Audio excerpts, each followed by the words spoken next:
Vamos ler então a palavra de Deus, Hebreus 12, os 14 primeiros versículos da palavra de Deus. Portanto, também nós, pois que estamos rodeados de uma grande nuvem de testemunhas, deixemos todo o embaraço e o pecado que tão de perto nos rodeia, e corramos com paciência a carreira que nos está proposta, olhando para Jesus, o autor e consumador da fé, o qual, pelo gozo que lhe estava proposto, suportou a cruz, desprezando a afronta e assentando-se à destra no trono de Deus. Considerai, pois, aquele que suportou tais contradições dos pecadores contra si mesmo, para que não enfraqueçais, desfalecendo em vosso ânimo. Ainda não resististe até o sangue, combatendo contra o pecado. E já vos esqueceste da exortação que argumenta convosco como filhos? Filho meu, não desprezes a correção do Senhor, e não desmaies quando por eles for repreendido, porque o Senhor corrige o que ama, e açoita a qualquer que recebe por filho. Se suportais a correção, Deus vos trata como filhos, porque que filho há a quem o pai não corrija? Mas se estáis sem disciplina, da qual todos são feitos participantes, sois então bastardos e não filhos. Além do que, tivemos nossos pais, segundo a carne, para nos corrigirem, e nós o reverenciamos. Não nos sujeitaremos muito mais ao Pai do Espírito para vivermos, porque aqueles que, na verdade, por um pouco tempo nos corrigiram, como deles parecia, mas este para nosso proveito, para sermos participantes da sua santidade. E, na verdade, toda a correção ao presente não parece ser de gozo, senão de tristeza, mas depois produz um fruto pacífico de justiça, os exercitados por ela. Portanto, tornai a levantar as mãos cansadas e os joelhos desconjuntados, e fazei veredas direitas para os vossos pés, para que o que manqueja não se desvie inteiramente, antes seja sarado. Segui a paz com todos, e a santificação, sem a qual ninguém verá o Senhor. Diga amém para a santa palavra de Deus. Quero pregar nessa noite sobre os desafios e os privilégios da carreira cristã. O escritor de Hebreus considera a vida cristã uma corrida, uma maratona com um percurso bastante longo. Essa é a ideia. Por isso que ele usa a palavra a carreira cristã, que nós temos que percorrer todos os dias da nossa vida enquanto estivermos aqui nessa terra. Nós vamos analisar alguns versículos da leitura que acabamos de fazer e descobrir, em primeiro lugar, quais são os desafios da carreira cristã. O tema é os desafios, privilégios da carreira cristã. Vamos ver agora quais são os desafios dessa carreira. Primeiro desafio é entender o também nós. Porque o capítulo 12, versículo começa dizendo, e também nós. Porque o autor vinha falando no capítulo anterior, no capítulo 11, sobre os heróis da fé. Para entender o também nós do autor de Hebreus, quando ele começa o capítulo 12, eu preciso me reportar ao capítulo 11 para entender o que ele estava dizendo e chamando a atenção da sua audiência que também nós precisamos fazer da mesma coisa, da mesma forma que os heróis da fé fizeram quando eles atravessaram momentos difíceis, de crise, de turbulência em suas vidas. É sabido pela palavra de Deus, no capítulo 11, chamado Os Heróis da Fé, nesse capítulo, nós vamos ter lá o registro de muitos homens e mulheres de Deus que passaram por momentos adversos, difíceis na sua caminhada. É o caso de Noé. Noé aparelhou a sua arca para que a sua família se livrasse daquele dilúvio. Foram momentos difíceis e adversos na vida desse grande servo de Deus. Se você ler o capítulo 12 do livro de Gênesis, você vai ter lá o registro da fé do patriarca Abraão, que Deus disse para ele, Abraão, sai da tua terra, da tua parentela, vai para um lugar que eu hei de te dar. E a terra em que você pisar a planta do pé será dada por herança a você e os seus descendentes. E Abraão saiu sem saber para onde ia, apenas pela própria fé. Pela fé Josué viu as muralhas de Jericó ruírem. Pela fé Davi matou Golias, que afrontava o Deus de Israel. Pela fé Gideão, com 300 homens, desbaratou todos os midianitas. E o escritor começa dizendo, e também nós, a semelhança desses grandes heróis da fé, que venceram o obstáculo, que venceram as turbulências do seu tempo, devemos agir da mesma forma. Por isso ele começa dizendo, e também nós, esse também nós é uma transição do capítulo 11 para o capítulo de número 12. Esse é o primeiro desafio. Deus está chamando a atenção de todos nós nessa noite, da maneira como os heróis da fé passaram por crises, por momentos difíceis, adversos na sua vida. Nós precisamos tomar como exemplo os heróis da fé, como Noé, Abraão, Daniel, que foi um homem perseguido no seu tempo, porque era um homem de oração, um homem de Deus, e é sabido de todos nós que ele teve que enfrentar a cova dos leões. Tudo foi feito e realizado pela fé daqueles grandes heróis. Segundo desafio que precisamos pontuar nesse momento, que diz respeito à carreira cristã. Segundo desafio é mostrar para o mundo o que é ser igreja em meio à crise que nós estamos vivendo. O versículo 1 diz, nós estamos cercados e rodeados de uma grande nuvem de testemunha. No mundo espiritual, tudo que nós fazemos aqui nessa terra tem o olhar de Deus. No mundo espiritual, tudo que nós fazemos aqui, o nosso maior adversário, que é Satanás, também tem ciência do que nós fazemos. E no mundo visível, nós estamos cercados de pessoas fiscalizando a nossa fé e o nosso comportamento. Principalmente a igreja que prega o evangelho e chama os pecadores ao arrependimento.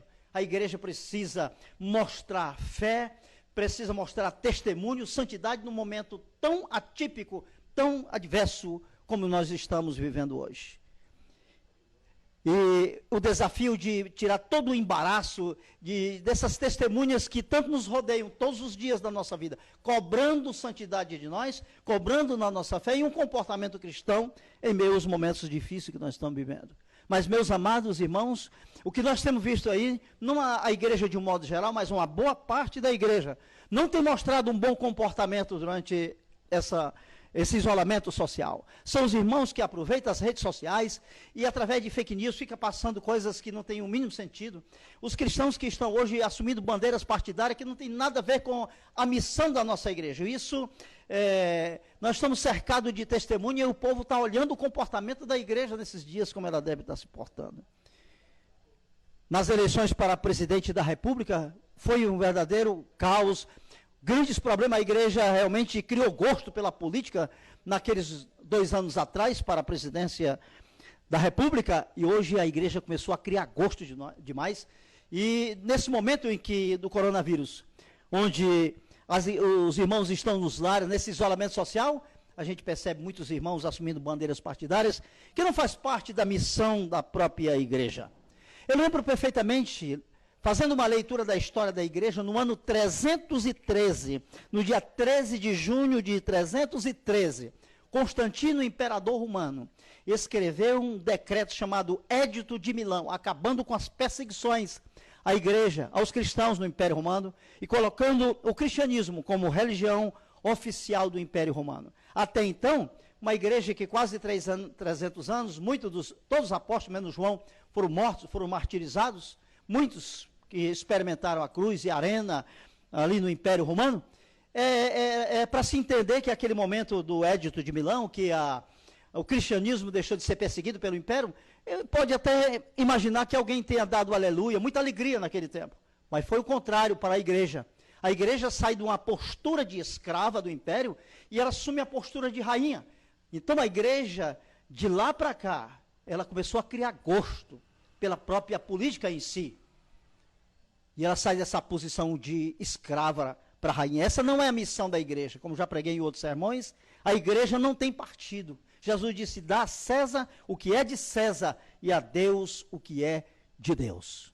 Terceiro desafio que o escritor de Hebreus fala para nós na pregação dessa noite. Desembaraçando todo o peso e do pecado que tenazmente nos assedia. Tudo aquilo que cria embaraço para a nossa santidade, para a nossa carreira como igreja nessa terra, nós devemos abdicar dessas coisas que têm atrapalhado a igreja correr bem e pregar o evangelho para as outras pessoas. Tudo que impede de nos correr livremente. Muitas vezes, meus amados irmãos, tem coisas que nós precisamos abdicar. Esse momento de isolamento social, precisamos aproveitar para liberar perdão para muitas pessoas da nossa família que há tempo a gente não conversava dentro dos nossos lares. É tempo de amar mais, é tempo de, não tanto o abraço, que não podemos mais por causa desse distanciamento, mas podemos verbalizar para as pessoas o quanto nós amamos essas pessoas. É de grande importância que esse isolamento traga esse benefício, traga esses momentos de reflexão para todos nós como igreja, de liberar mais amor, mais perdão para as pessoas e se deixar desembaraçar dessas coisas, do pecado que tenazmente nos assedia diretamente. Jesus pregando disse: o espírito está preparado, mas a carne é fraca. Nós precisamos ter cuidado, nós precisamos ter vigilância com a nossa vida espiritual, porque não é fácil. Nós vivemos, a Bíblia diz que o diabo ele assume a postura de um leão que vive bramando a sua presa procurando tragar. Então, como cristãos, como servo de Deus, precisamos de vigilância, ter muito cuidado. Paulo, em 2 Timóteo, capítulo 2, versículo 4, ele diz: nenhum soldado em serviço se envolve em negócios desta vida, porque o seu objetivo é satisfazer aquele que o arregimentou para a guerra. Nossa luta não se dá no campo visível hoje, a nossa luta se dá no campo da espiritualidade. O apóstolo Paulo fala que não lutamos contra a carne, nem contra o sangue, mas contra as potestades, contra os poderes espirituais nas regiões celestes. A nossa luta é espiritual. Nós precisamos cooperar com as nossas autoridades. Se eles estão certos ou não, a postura da igreja é orar, a postura da igreja é jejuar, a postura da igreja é abençoar as autoridades através desses nossos gestos espirituais. Temos que orar muito. A igreja não pode fazer nada nesse momento. Vamos ter um pouco mais de paciência. Logo mais Deus vai estar liberando os templos para que possamos, junto com os irmãos e irmãs, celebrarmos o nome do nosso Senhor e Salvador Jesus Cristo. É claro que está trazendo grande desconforto para nós, sempre nos lares. A gente não pode resolver as coisas com facilidade. Para ir na lotérica fazer um pagamento é um problema, no banco é outro problema, para ir a um supermercado é outro problema, e nós estamos vivendo esse momento difícil. Então só tem uma saída para a igreja, só tem uma saída para todos nós, é a oração. Intensificar as nossas orações, resgatar o culto doméstico, reunir os irmãos em casa e levantar um clamor ao Senhor para que essa crise possa passar. Nós já vamos para mais de 1.000 mortos só no Brasil. E graças a Deus pela iniciativa do ministro da Saúde, que desse isolamento social tem poupado muitas pessoas de perder sua vida através desse vírus. Mas nós precisamos ainda cooperar um pouco mais, cada um fazendo a sua parte, porque Deus fará a sua parte. Ele há de nos livrar. Eu preguei domingo passado sobre aquele momento quando o povo de Israel no deserto tinha que enfrentar o Mar Vermelho, não tinha como ele passar aquele Mar Vermelho, só se fosse por uma intervenção sobrenatural. E quando eles olharam para trás, vinha Faraó. Então, nós como povo de Deus somos acostumados a viver esses momentos difíceis, adversos na vida. Mas o nosso Deus é um Deus poderoso, um Deus presente em todos os momentos adversos da nossa vida. Então precisamos confiar no nosso Deus, que logo mais Ele vai reverter essa situação. E vamos estar juntos no templo, louvando e agradecendo o nome do Senhor. Terceiro desafio que temos que enfrentar na nossa carreira cristã aqui na terra. O versículo 2 diz: versículo 1, corramos com perseverança a carreira que nos está proposta. Com perseverança, com paciência. Paciência é fruto do Espírito Santo de Deus. O apóstolo Paulo, com muita propriedade, escrevendo uma carta aos Filipenses, ele diz no capítulo 3, versículo 13 e versículo 14: esquecendo-me das coisas que para trás ficam, e avançando para aquelas que estão diante de mim, prossigo para o alvo, para o prêmio da soberana vocação de Deus em Cristo Jesus. Palavras do vocabulário de pessoas que são vencedoras, que têm fé, que em meio à crise não baixa a guarda, que crê no seu Senhor tão somente e sabe que Ele é fiel em suas promessas. Paulo usa várias palavras que fazem parte do vocabulário daqueles que têm fé e que são verdadeiros vencedores. Ele fala de perseverança, avançar, prosseguir, alvo e prêmio. E às vezes, uma certa vez, alguém me ligou: pastor, perdi meu emprego. E eu conheço pessoas da igreja da minha esposa que trabalha informalmente na rua, vendendo coxinha, vendendo café, tapioca, pastel. E um deles perguntou assim: pastor, e agora como é que fica? Quando eu voltar, será que eu ainda vou encontrar aquele pontozinho que tinha lá? Eu perdi muito dos meus clientes. Deixa eu profetizar para você. A ordem de Deus é: continue correndo, continue a carreira cristã, porque quando você voltar pela fé, eu creio que Deus vai multiplicar o número de clientes que você tinha. Deus há de socorrer você. Deus nunca abandonou o seu povo. Nós somos povo de propriedade exclusiva de Deus, e Ele tem um carinho muito especial pela sua igreja. Você pode dizer: eu perdi meu emprego, o que será de mim? Não baixe a cabeça, continue correndo, meu amado irmão, a carreira cristã, porque logo mais, quando passar essa crise, Deus vai usar de alguém. Pode ser que a própria empresa que te colocou para fora, seja ela mesma que vai te chamar para voltar ao trabalho. Creia no poder de Deus. Deus jamais abandona o seu povo. Não potencialize o vírus, já preguei isso. Potencialize o poder de Deus. Deus está no controle. Nada pega Deus de surpresa. Deus sabe todas as coisas, e Ele sabe perfeitamente porque permitiu esse vírus, que ele vem percorrendo toda a Europa, chegou aqui no Brasil. A estatística última que eu vi no jornal, de 120 mil mortos ao todo no mundo inteiro. Irmãos, não é fácil esse vírus, e nós temos que fazer a nossa parte, porque Deus fará e tem feito sempre a sua parte. Quinto desafio na carreira cristã: manter o olhar focado em Cristo Jesus. Versículo 2 disse: com o olhar fixo no autor e consumador da nossa fé.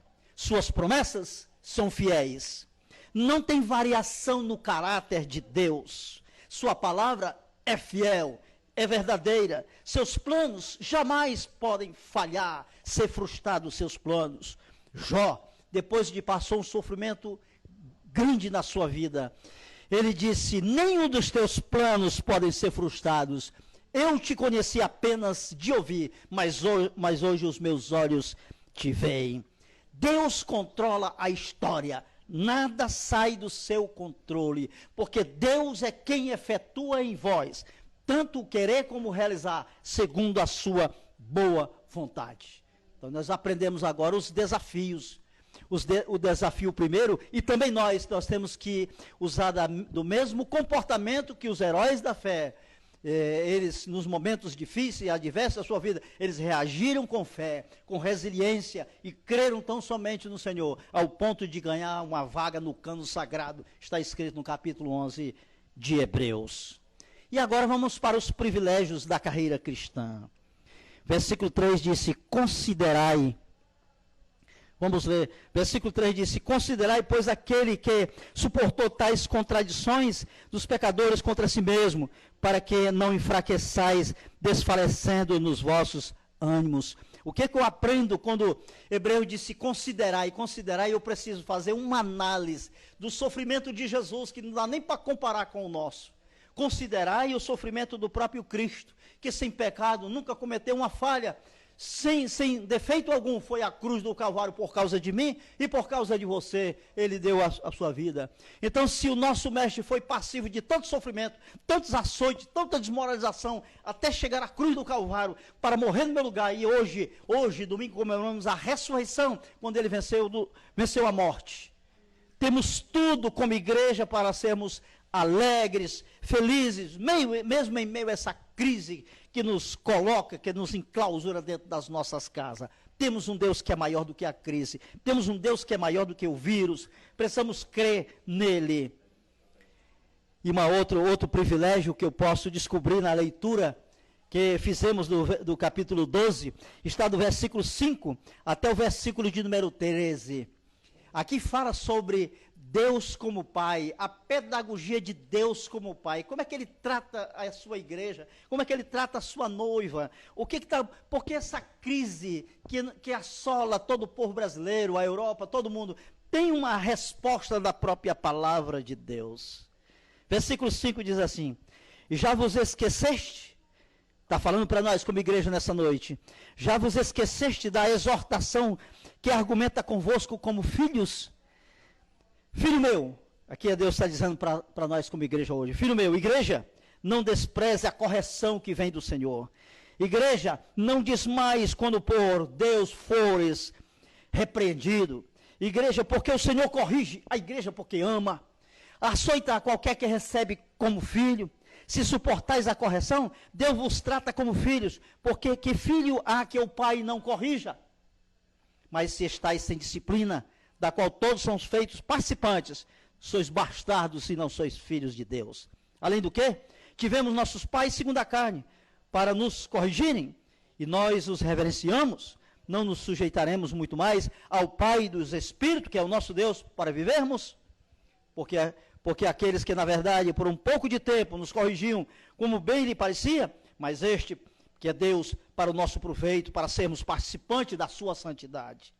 E, na verdade, toda correção no presente não parece de alegria, nem de gozo, senão de tristeza, mas depois produz fruto pacífico e de justiça, exercitados por aqueles que passam por essa situação. Eu aprendo com a palavra de Deus que os sofrimentos fazem parte da pedagogia de Deus. Deus também aproveita esse momento para nos corrigir. Quantos irmãos que não levavam a sério a oração? Quantos irmãos que não liam a palavra de Deus demais? Quantos irmãos que jamais levavam a sério o culto doméstico?